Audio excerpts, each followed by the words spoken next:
Hey guys, we got the witnessed Distillery Fayette County Fire. Now, apparently, this can just came out.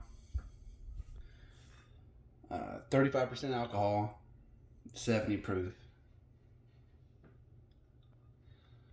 Give a little taste test real quick. Now, that's my first time doing this. Never done a taste test, but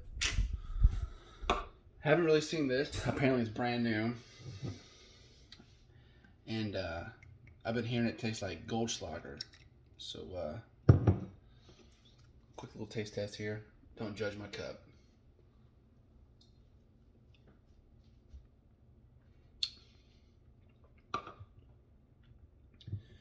Real sweet and smooth at first.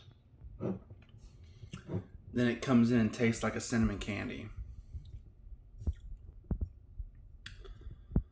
Now this is be a pretty good Christmas drink. Maybe to mix with some eggnog or something like that. It kind of has like a Goldschlager vibe about it, but cheers.